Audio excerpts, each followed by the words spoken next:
नमस्कार साथियों, स्वागत है आपका बेनका 24 यूट्यूब चैनल पर। बहुत बहुत साथियों, एक चर्चा जो है मार्केट में वो सर्कुलेट हो रही है। वो खबर क्या है कि जो टैरिफ की डेडलाइन है जो 1 अगस्त है, उसे बढ़ा करके 7 अगस्त कर लिया गया है। क्या इसकी क्या है खबर की पुष्टि, क्या है इसकी सच्चाई, इसको जानेंगे। और इसी के साथ साथ में इस बात को भी जानेंगे, भारत ने ऐसी कौन सी अमेरिका की दुखती नस दबा दी है जिससे अमेरिका परेशान है भारत के ऊपर टैरिफ लगा करके। और तो और अमेरिका ने भारत पर 25% का टैरिफ लगाया, वहीं बांग्लादेश पे 20% का टैरिफ लगाया, पाकिस्तान पे 19% का टैरिफ लगाया, अफ़गानिस्तान पे 15% का टैरिफ लगाया। और हमारे जो पड़ोसी इकनॉमी हैं उन पे हमसे कम टैरिफ लगा करके अमेरिका ने ये चीज़ सिद्ध कर दी है कि अमेरिका किसी का भी सगा नहीं है। मतलब अमेरिका इतना सगा नहीं जिसने अमेरिका ने किसी को ठगा नहीं।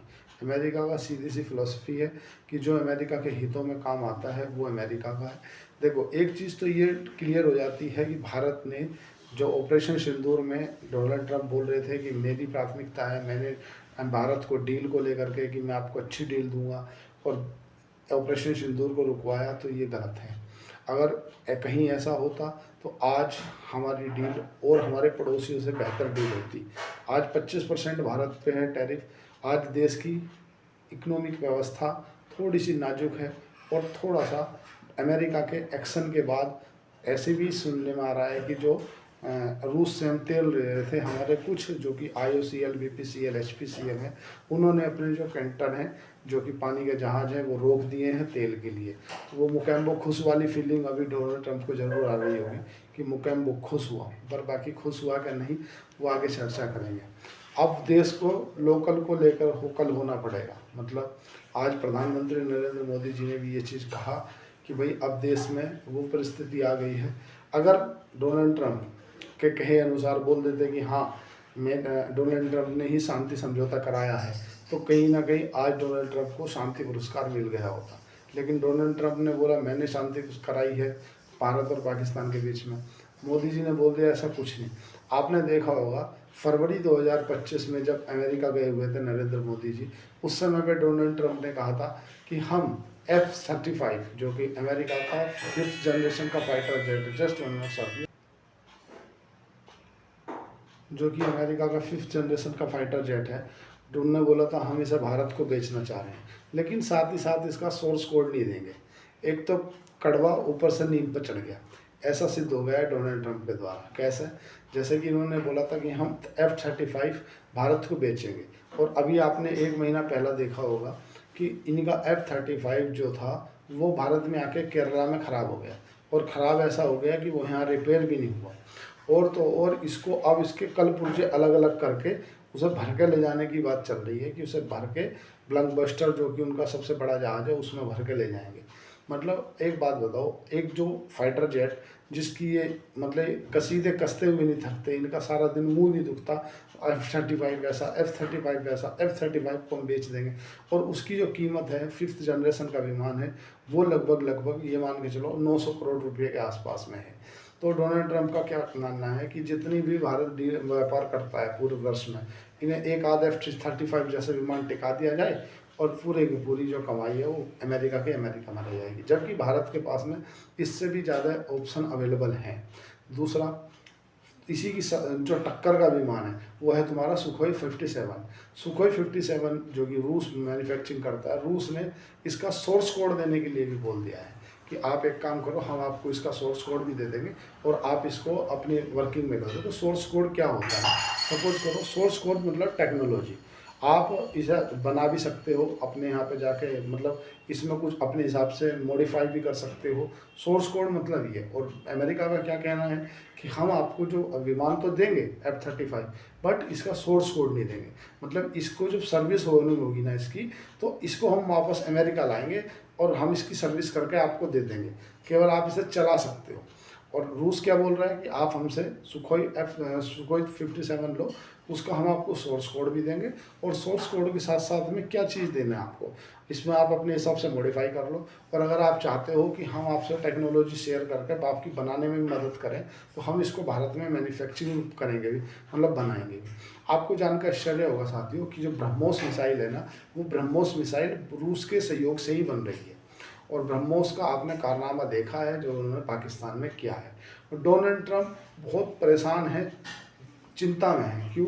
क्योंकि भारत की जो करीबियाँ हैं वो रूस से पहले मतलब पुराने मित्रों में रहा है भारत, और अब डोनाल्ड ट्रंप के द्वारा जो एक चिढ़ के कारण केवल 19% का टैरिफ पाकिस्तान पे, हमारे पे 25% का, 20% का टैरिफ बांग्लादेश पे, जबकि पहले 35% का रहा। यही कारण है कि आपने देखा होगा कल टेक्सटाइल से रिलेटेड शेयर गिरे। यही कारण है क्योंकि हमें ये चीज़ आज पता चली है। तो मैं क्या कह रहा था कि एफआईआई को कुछ चीज़ पहले से मालूम होती है। पिछले 15 दिनों से लगातार एफआईआई माल बेच रहे हैं विदेशी संस्थागत निवेशक। जैसे अगर कल की बात करें, कल तुम्हारे विदेशी संस्थागत निवेशकों की तरफ से 3,386 करोड़ रुपए की खरीदारी बिक्री देखने के लिए मिली। वहीं अगर आपके घरेलू संस्थागत निवेशक की बात करें डीआईआई की, तो लगभग डीआईआई की 3,166 करोड़ रुपए की खरीदारी देखने के लिए मिली। जहां पर 3300-3400 करोड़ रुपए के आसपास में एफआईआई ने माल बेचा, वहीं डीआईआई ने माल खरीदा। डीआईआई पिछले 20 दिनों से लगातार माल खरीद रही है, वहीं एफआईआई लगातार माल बेच रही है। क्योंकि एफआईआई कौन है? जनरली फॉरेन पोर्टफोलियो इन्वेस्टमेंट, जो जनरली कोई अमेरिका में है, कोई सिंगापुर में है, कोई तुम्हारा यूके में है, कोई ब्रिटेन में है, तो उन्हें ये चीज़ों का मालूम होगा इंटरनली कि ऐसा डोनाल्ड ट्रंप कर सकते हैं। पहली बात तो जो भी मोदी जी ने किया या जो भी भारत की डील नहीं हुई उसमें हमें अपने हित देखने चाहिए। देखो, अगर भारत अमेरिका के आगे झुक जाता तो अमेरिका के जो डेयरी प्रोडक्ट है ना वो भारत में एंटर कर जाते। और भारत, जैसे कि आप जानते हो कि ज़्यादातर जो है हम जो धार्मिक अनुष्ठान करते हैं उनमें भी घी दूध का एक मुख्य रोल रहता है। और उनके जो प्रोडक्ट हैं, उनके जो पशु हैं वो नॉनवेज खाते हैं, इसलिए उनके जो दूध वगैरह है वो नॉनवेज है। भारत में अनुष्ठान वगैरह में लगता है, तो इसलिए हम उस डेयरी प्रोडक्ट के साथ में कोई भी समझौता नहीं कर सकते।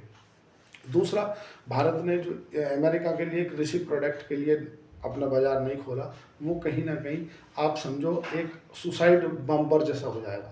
अगर भारत की कोई भी सरकार हो, चाहे मैं बीजेपी का समर्थन नहीं करता कि आप सोचो कि मैं बीजेपी के समर्थन में बोल रहा हूँ, सरकार कोई भी हो, चाहे बीजेपी हो कांग्रेस हो, अगर वो ऐसा कोई कानून ले आती है जिससे अमेरिका के जो कृषि प्रोडक्ट हैं उनको भारत में एंट्री मिल जाती है, तो पहली बात तो ये मान लो कि क्या होगा उससे कि अपने आप को पॉलिटिकल सुसाइड करने जैसी स्थिति मानी जाएगी। क्योंकि भारत में ज़्यादातर जो है ना आज भी 60% से ज़्यादा गांव में लोग बसते हैं, और गांव में भी उनकी जो मुख्य जीविका का आश्रय है वो है कृषि, और छोटा मोटा 2-4 पशु पाल लेते हैं, उसका दूध बेचना। तो ये कृषि और दूध, ये एक जो गांव की जो 60-70% की पॉपुलेशन है ना उसका मुख्य जीविका का एक आय का स्रोत है। और अगर आपने इसी के ऊपर मार कर दी ना तो अगली बार सरकार को छोड़ो, तुम पॉलिटिकल सुसाइड हो जाएगा आने वाले 10 साल तक भी। तो सरकार इस पर झुक नहीं सकती थी। वही वाणिज्य मंत्री की तरफ से भी बयान में कहा गया कि भारत बहुत जल्द ही तीसरी सबसे बड़ी अर्थव्यवस्था बन जाएगा। और F-35 जो कि अमेरिका बोल रहा था मेरा ले लो, वो तो लेंगे नहीं किसी कीमत पर। क्यों नहीं लेंगे? क्योंकि अमेरिका सोर्स कोड भारत को दे नहीं रहा है। सोर्स कोड नहीं दे रहा है तो हम उसमें अपनी तरफ से कोई मॉडिफाई कर नहीं पाएंगे। मॉडिफाई नहीं कर पाएंगे तो हम अपनी तरफ से कोई चेंजेस नहीं कर पाएंगे। और इस बात की क्या पुष्टि है कि अगर वो मान लो हमें F-35 बेच रहा है, उनने F-60 बेच रखा है पाकिस्तान को, तो जो हमारी टेक्नोलॉजी है या हमारे विमान के अंदर कौन कौन सी कमियाँ हैं वो कमी वो पाकिस्तान को नहीं बता देगा डोनाल्ड ट्रंप। क्योंकि अभी तो वो मतलब जैसे गर्लफ्रेंड नाराज नहीं हो जाती, अभी तो इस वाली कंडीशन में डोनाल्ड ट्रंप चल रहे हैं भारत से।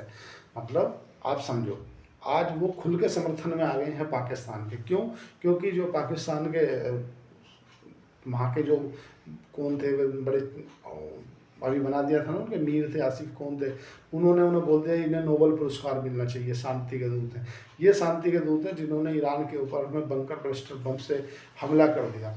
ये ईरान जो शांति के दूत हैं, जो ये कहीं भी शांति से किसी को रहने नहीं देते। और इन्होंने केवल इतना बोल दिया, एक रोटी दो बोटी खा के। और वही पाकिस्तान जो कि इजराइल के ऊपर परमाणु बम मारने की धमकी दे रहा था कि हम पाकिस्तान इजराइल के ऊपर परमाणु बम से हमला कर देंगे अगर इजराइल ईरान के ऊपर हमला करता है। और उसको आसिफ मुनीर को बुलाया अमेरिका ने, एक बोटी और दो रोटी खिलाई और बोला बेटा तू शांति रहा। उन्होंने बोला आप तो जिल्ले इलाही हो, आप तो मुकम्बो हो, आपको तो नोबेल पुरस्कार मिलना चाहिए, आप तो शांति के दूत हो। बस इतना कहना था। बोला ठीक है मैं आता हूँ, तुमसे एक डील करता हूँ। और पूरी दुनिया में टंका बजाना था। उन्होंने बोला कुछ ऐसा करना जिससे भारत चिढ़ जाए। बोले चिंता नहीं करना, ऐसा ही करूँगा। 19% का टैरिफ उन्होंने पाकिस्तान को दिया और 25% का टैरिफ भारत को दिया। लेकिन एक बात तो सिद्ध है कि आज भारत की 142 करोड़ की पॉपुलेशन को भारत पे गर्व हो गया कि भारत झुका नहीं है अमेरिका के सामने। अगर अमेरिका के सामने भारत झुक जाता तो आज हम भी कहीं ना कहीं अपने डेयरी प्रोडक्ट और कृषि प्रोडक्ट को खोल दिए होते और झुक के जिल्ले इलाही वाली फीलिंग रख रहे होते। भारत झुका नहीं है और भारत के वाणिज्य मंत्री की तरफ से भी स्पष्ट कर दिया गया है कि भारत डेयरी प्रोडक्ट और एग्रीकल्चर प्रोडक्ट में इनमें कोई समझौता नहीं चाहते। आप बोलते हैं तेल खरीद लेंगे, आप बोलो इलेक्ट्रॉनिक प्रोडक्ट खरीद लेंगे, पर हम जो है इन दो को नहीं छेड़ेंगे। अगर इन्हें छेड़ा तो कहीं ना कहीं पॉलिटिकल सुसाइड हो जाएगा, दिक्कत बन जाएगी। बहुत ज़्यादा किसान हैं और ज़्यादा किसान में भी ऐसे हैं जो 1-2 पशु पालते हैं और उनसे अपनी जीविका चलाती हैं। दिक्कत की बात खड़ी हो जाएगी बहुत ज़्यादा। F-35 और सुखोई 57 की बात कर लेते हैं। तो F-35 जो है वो इस लायक नहीं है कि सुखोई 57 की बराबरी कर सके, क्योंकि F-35 में वो जनरेशन, 5th जनरेशन की बात है। पहली बात तो जैसा आप जानते हो कि रूस S-400 हमने ले रखी है, रूस S-500 पर काम कर रहा है, तो जाहिर सी बात है S-400 अगर हमें दे दी तो S-500 भी दे देगा। और अमेरिका क्या चाहता है, रूस को और चाइना को काउंटर करने के लिए उस भारत सबसे बड़ा कंजप्शन का बाजार है और वो जैसे सोच रहा है ना कि मैं भारत को प्रेशर टैक्टिस में ले लूँगा, ऐसा लेना संभव नहीं है, क्योंकि भारत छोटी मोटी अर्थव्यवस्था नहीं है कि आप चलो युगांडा जैसा देश है या मतलब ताइवान जैसा देश है या कुछ भी मान लेंगे। भारत की जो जनसंख्या है ना 142 करोड़ की जनसंख्या है, और अगर अपनी पे आ जाए ना कि पूरा हम भारत से बने हुए प्रोडक्ट खरीदेंगे तो भूखे मर जाएंगे। जो बात समझो, आपको ये लग रहा होगा रुपया हमारा कमज़ोर हो गया, आपके कभी दिमाग में ये भी आता होगा कि यार एक रुपया इज इक्वल टू $1 क्यों नहीं हो जाता। जनरली साथी क्या है कि जो देश होते हैं ना वो अपनी करेंसी को कमज़ोर भी करते हैं। क्यों करते हैं वो समझो। देखो, अगर 1 रुपया इज इक्वल टू $1 हो जाएगा ना तो कोई देश हमारे साथ व्यापार नहीं करेगा। क्यों नहीं करेगा? क्योंकि भाई हमारी रुपया कमज़ोर है, इसीलिए तो हमसे व्यापार करते हैं। नहीं समझे? और सिंपल लेमन लैंग्वेज में समझो। सपोज करो उन्हें $1 में 5 बोतल पानी मिल रहा है हमारे यहाँ से बिस्लरी, है ना। अब वो वहाँ पे $2 में उसे बेच रहे हैं, तो 5 बिस्लरी का पानी की बोतल उन्हें कितने की बिक गई? यहाँ पे $10 की। हमसे कितने की खरीदा उन्होंने? $1 का, तो $9 का उन्हें प्रॉफिट हो गया। अगर वो $1 इज इक्वल टू एक ही रहेगा तो वो हमसे क्यों खरीदेंगे? वो वहाँ से खरीदेंगे ना जिस देश की करेंसी कमज़ोर हो। कई बार चाइना ने अपनी करेंसी को डाइल्यूट किया है, मतलब अपनी करेंसी कमज़ोर की है, जिससे जो दूसरे देश हैं ना उनको वैल्यू ऑफ टर्म में चाइना का जो बाज़ार है ना वो सस्ता लगने लगे। बोले यार अपन देखो, आपने कभी देखा, इस बात को नोटिस नहीं किया होगा, जैसा ताइवान जाता है, मतलब कोई आपने देखा से मैं जा रहा हूँ कहाँ, बोले यार मैं हांगकॉन्ग जा रहा हूँ घूमने या मलेशिया जा रहा हूँ, तो मतलब जो चीप, जहाँ हमारी करेंसी मजबूत है हम वहीं घूमने क्यों जाते हैं? क्योंकि वहाँ हमारी जो कम वैल्यू में ज़्यादा हम घूम लेते हैं, और जहाँ हमारी करेंसी कमज़ोर है रुपये के मुकाबले वहाँ हम जाना रेफ़र नहीं करते। क्योंकि सपोज करो हम अमेरिका घूमने जा रहे हैं, अमेरिका में अगर हमें उनके लिए $10 का कोई केला है $10, तो हमारे लिए वो $10 इज इक्वल 80 × 10 मतलब 87, 870, $900 का एक केला। हम $4 का केला खाते हैं तो हम $900 का केला कहाँ से खाएंगे? मतलब हम सोचेंगे नहीं यार यहाँ नहीं जाना। अब इसे उल्टा सोचो, मतलब अगर हम थाईलैंड चले जाएँ, एक बात मान लें कि थाईलैंड की अगर करेंसी हमारे पे इज इक्वल टू 500 400 के एवरेज में मान लो, उनके लिए जो $100 हैं वो हमारे लिए 25 पैसे हैं, मतलब 25 रुपये हैं, ऐसा मान लो। अगर हमारा रुपये से 4 गुना उनकी करेंसी कमज़ोर है, ठीक है, उनके यहाँ पे कोई $400 तो हमारे यहाँ $100 हैं। अगर उनके यहाँ $400 का कोई प्रोडक्ट है बेहतरीन वाला तो हमारे ये $100, तो हम इसलिए वहाँ घूमने जाते हैं। कई बार देश ऐसा करते हैं कि अपनी करेंसी को डाइल्यूट करते हैं। आगे चल वीडियो लंबी हो जाएगी तो इसलिए वीडियो को शॉर्ट करते हुए मुद्दे की बात पे आते हैं। पहली बात तो जो ये खबरें चल रही हैं कि ये 7 तारीख तक की डेडलाइन बढ़ा दी गई, ऐसा कुछ नहीं, 7 तारीख तक नहीं बढ़ा दी। जो देखो आप जानते हो ज़्यादातर जो व्यापार है वो समुद्री रास्ते से होता है, तो जो प्रोडक्ट निकल चुके हैं, जो जहाज़ निकल चुके हैं, उनका जो उनके लगने वाला शुल्क है ना वो 7 तारीख से लगेगा, 7 अगस्त से। दूसरा, अमेरिका का एक डेलीगेशन है वो भारत आने वाला है, और जब वो आ जाएगा तो हालांकि डील उनसे बातचीत चलती रहेगी, पर ये इतनी पीयूष गोयल जी ने बोल दिया है कि हम अपने भारत के जो हित हैं उनके साथ में कोई समझौता नहीं करेंगे। उसी के साथ साथ में जो राहुल गांधी जी हैं उनकी तरफ से बोला गया है कि जो अमेरिका के डोनाल्ड ट्रंप बोल रहे हैं कि भारत एक डेड इकनॉमी है, वो डेड है। भाई वो डेड नहीं है। अगर देखो उनके कहे से मान लेते हैं कि हाँ ठीक है, हमारे हिसाब से तुम चलो, अपनी ये खोल दो, वो खोल दो, ये खोल दो, जाहिर सी बात है 4-5% का हमें लाभ मिल जाता। 4% 5% की हमें डील मिल जाती, मतलब कम में 10-15% के आसपास डील मिल जाती। पर उसके परिणाम कितने खतरनाक होते हैं, कभी वो सोचा कि जो हम भारत दूसरे देश से व्यापार कर रहे हैं, क्या मतलब हमारे जो अभी अब इंटरनेशनल मार्केट में गेहूं का भाव ना 10 से 12 रुपये केजी का है। जनरली 10 से 12 रुपये केजी का रेट है इंटरनेशनल मार्केट में गेहूं का, और अगर हमारे यहाँ भारत में 25 रुपये के आसपास है। अगर किसानों को गेहूं 25 रुपये की जगह 12 रुपये का मिलेगा तो किसानों के जो गेहूं 25 रुपये की उपज में रखा हो तो ख़त्म हो जाएगा, वो बोएंगे ही नहीं। और बोएंगे ही नहीं, रेखा एक अमेरिका ने जो गेहूँ बेचना बंद कर दिया कि हम आपको गेहूँ नहीं बेचेंगे, तो खाओगे क्या? और खाओगे क्या? गेहूँ ऐसा तो है नहीं एकदम उत्पादन कर लोगे आप, और एकदम उत्पादन कर नहीं पाओगे, मतलब आपको आनंद फानंद में किसी दूसरे देश से खरीदना पड़ेगा। सबसे ज़्यादा गेहूँ उत्पादन कौन करता है? यूक्रेन करता है। यूक्रेन रूस के साथ में उलझा हुआ है, उलझा हुआ तो वहाँ से आपको आएगा नहीं, आपको महंगे दर पर गेहूँ खरीदना पड़ेगा। मतलब देश में जो अभी आप 5 किलो दाल, आटा, चावल जो खा रहे हो ना, दाल तो नहीं देते, चावल और गेहूँ ले रहे हो ना, वो तो दूर की बात है, आपको अपने पूरे साल का कोटा करने के लिए भी मारामारी हो जाएगी। अमेरिका क्या चाहता है? अमेरिका चाहता है कि भारत को अपने ऊपर निर्भर कर दिया जाए, और जो भारत है, भारत ये चाहता नहीं है। भारत बोलता हाँ ठीक है, हम देखते हैं। अभी आज मैं मोदी जी का एक भाषण सुन रहा था, उन्होंने कहा कि भारत के प्रत्येक आदमी को लोकल को लेकर वोकल होना पड़ेगा। मतलब हम ज़्यादातर जो भी नई चीज़ खरीदें वो हम भारत के अंदर बनी हुई मैन्युफैक्चरिंग ही खरीदें। कारण जो हम एक्सपोर्ट से होने वाला नुकसान है वो हमें अपने कंजप्शन से ही पूर्ति की जा सके, या थोड़ा बहुत हम इधर उधर के देशों में बेच दें। बात समझो, कोई अगर प्रोडक्ट 100 रुपये की टी शर्ट है, अमेरिका में अगर वो एक्सपोर्ट करता है भारत, तो वो पड़ेगी 125 रुपये। सेम टी शर्ट अगर 100 रुपये की बना के पाकिस्तान भेजता है तो वो पड़ेगी 119 रुपये। और वो अगर बांग्लादेश भेजता है तो बांग्लादेश की पड़ेगी 120 रुपये की, और श्रीलंका भेजता है तो श्रीलंका की पड़ेगी 120 की। तो जनरली वहाँ के जो बड़े बड़े व्यापारी हैं वो किसको ऑर्डर देंगे? वो या तो पाकिस्तान को देंगे, बांग्लादेश को देंगे, श्रीलंका को देंगे। भाई 25 कोई 5% के आसपास की क्यों खरीदी एक्स्ट्रा देगा? नहीं देगा ना। वो केवल खिंचाखिंची है। वो चाहता है कि डोनाल्ड ट्रंप का जो मानना है, जो भारत व्यापार कर रहा है रूस से, वो बंद कर दे, और जिले इलाई वाली फीलिंग लेकर चल रहे हैं वो। लेकिन ज़्यादा नहीं चलेगी, क्योंकि डोनाल्ड ट्रंप की आदत रही है कि जो भी उनको आंख दिखाते हैं उन्हीं के सामने सरेंडर होते हैं। अमेरिका की आंख दिखाई तुम्हारा ब्राज़ील ने बोला ठीक है, मैं तुम्हारे साथ व्यापार ही नहीं करना, तुमने 50% लगा दिया, उनने बोल दिया नहीं अब से 10%। इजराइल की दुखद बात ही नहीं, चाइना ने आंख दिखाई, चाइना के साथ बात बैठ कर डील कर ली।